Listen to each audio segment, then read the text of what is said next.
S'écrasant au sol, l'épée de Bélion tombe à côté de son cou tandis qu'il attend que la fourmi se rende. Rampant vers son roi, Beru dit qu'il peut encore continuer, ce qui pousse Jin à le demander pourquoi il est si obsédé par le fait de devenir le grand maréchal. Beru répond qu'il veut devenir grand maréchal afin d'être toujours à ses côtés. Jin réplique que le grand maréchal peut se tenir à sa droite et que Beru peut être à sa gauche. Beru fait des yeux de chiot avant de pleurer sous l'effet de la faveur du roi.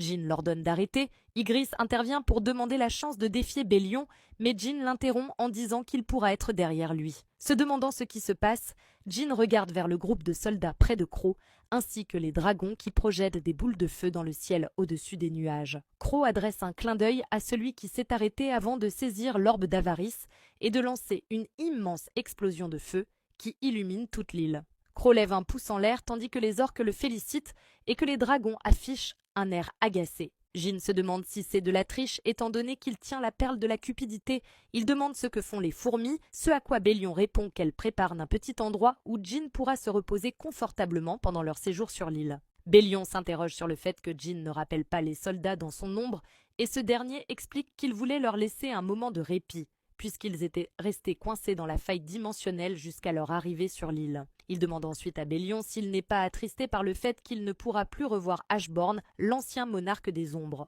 Mais Bélion répond qu'il était aux côtés d'Ashborn lorsqu'il affrontait les dirigeants opposés à l'être absolu et qu'il s'est autoproclamé son premier soldat lorsqu'il a obtenu le pouvoir de la mort. Il a été aux côtés d'Ashborn pendant une éternité et n'a jamais douté de ses décisions. Jinwoo dit qu'il veut entendre l'histoire de Bélion et Ashborn et lui demande de la raconter.